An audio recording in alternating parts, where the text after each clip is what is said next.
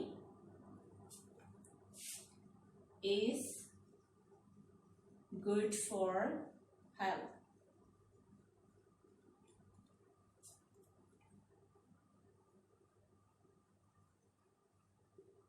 They like swimming। यहां पर subject बन गया, यहां पर ऑब्जेक्ट।